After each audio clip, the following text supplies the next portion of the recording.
Pushpa the rule team అదిరిపోయే update ఇచ్చింది.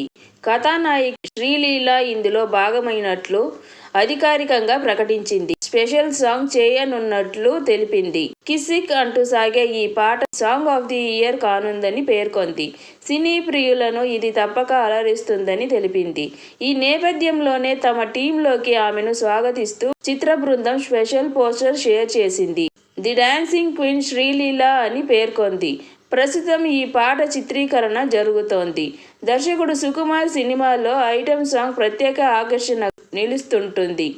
జగడం మొదలుకొని పుష్ప ది రైజ్ వరకు ఆయన తెరకెక్కించిన చాలా చిత్రాల్లో ఒక స్పెషల్ సాంగ్ ఉంది. పుష్ప ది రైజ్లోని ఊ అంటావా అంతటా ఆదరణ లభించింది. సమంత డాన్స్ కు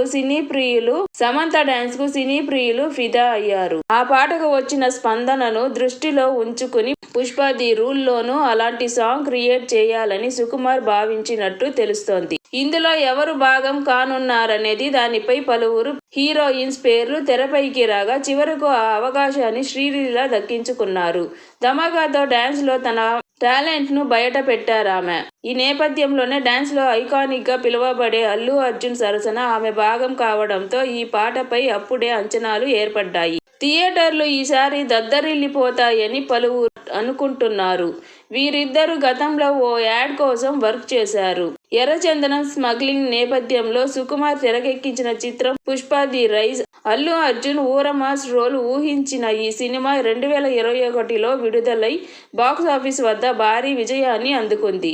ఇప్పుడు దీనికి సీక్వెల్ గా పుష్ప ది రూల్ సిద్ధమవుతోంది. రష్మిక కథానాయికగా ప్రస్తుతం చిత్రీకరణలో దశలో ఉంది. డిసెంబర్ 5న విడుదల కానుంది. నందమూరి నటసింహం నందమూరి బాలకృష్ణ హీరోగా దర్శకుడు కొల్లిబాబీ తెరకెక్కిస్తున్న భారీ చిత్రం కోసం అందరికీ తెలిసిందే. బాలయ్య కెరియర్లో ఇది 109వ సినిమాగా తెరకెక్కిస్తుండగా ఆ మధ్య అఖండ తర్వాత మళ్లీ ఈ సినిమాకి పెద్ద సస్పెన్స్ గా టీజర్ టైటిల్ సహా ఇతర అంశాలు వస్తున్నాయి. ఇక ఈ సినిమా టైటిల్ టీజర్ కోసం అంతా ఆసక్తిగా ఎదురు చూస్తుండగా ఇది దాదాపు ఈ వారంలో ఉండొచ్చని స్ట్రాంగ్ రూమర్స్ వినిపిస్తున్నాయి. అయితే ఈ టీజర్ పైనే సాలిడ్ బజ్ ఇప్పుడు వినిపిస్తోంది. దీని ప్రకారం ఈ టీజర్ ఊహించని లెవెల్లో ఉంటుంది అని తెలుస్తోంది. మెయిన్ గా బాబీ టేకింగ్ అయితే చాలా కొత్తగా ఉండబోతుంది అని, ఇది వరకు చూడని విధంగా ఉంటుంది అని వినిపిస్తుంది. అలాగే బాలయ్య అభిమానులకి అయితే ఈ సినిమా ఖచ్చితంగా చాలా ఏళ్లు గుర్తుండేలా ఉండబోతుందని అన్నట్టుగా కూడా టాక్. మరి ఈ చిత్రానికి తమన్ సంగీతం అందిస్తున్నాడు. అలాగే వచ్చే సంక్రాంతికి సినిమాని రిలీజ్ కి ప్లాన్ చేస్తున్నారు. హీరోయిన్ సమంత, వరుణ్ ధావన్ ప్రధాన పాత్రలో నటించిన web series Citadel funny Bunny కాగా అమెజాన్ ప్రైమ్ వేదికగా నవంబర్ 7 నుంచి ఈ వెబ్ సిరీస్ స్ట్రీమింగ్ అయింది. ఈ నేపథ్యంలో ఈ సిరీస్ ప్రమోషన్స్ లో భాగంగా టీం వరుస ఇంటర్వ్యూలో పాల్గొంటూ సిరీస్ గురించి ఇంట్రెస్టింగ్ విషయాలు చెబుతుంది. ఇందులో భాగంగా తాజాగా సమంత ఓ ఇంటర్వ్యూలో మాట్లాడుతూ ఈ సిరీస్ దర్శక ద్వయం రాజ్ అండ్ డీకేను ఉద్దేశించి ఆసక్తికర కామెంట్స్ చేసింది. ఇంతకీ సమంత వారి గురించి ఏం మాట్లాడింది అంటే, రాజ్ అండ్ డీకేతో కలిసి పనిచేయడం ఎంతో కష్టం. తెలుగు, తమిళం చిత్రాల్లో వర్క్ చేయడం చాలా ప్రశాంతంగా ఉంటుంది.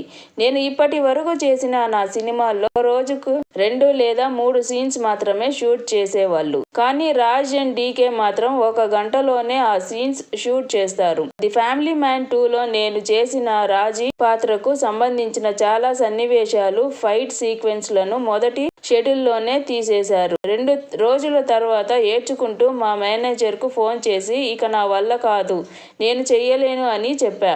ఆ తర్వాత వారి వర్కింగ్ స్టైల్ కు అలవాటు పడ్డాను అంటూ సమంత చెప్పుకొచ్చింది.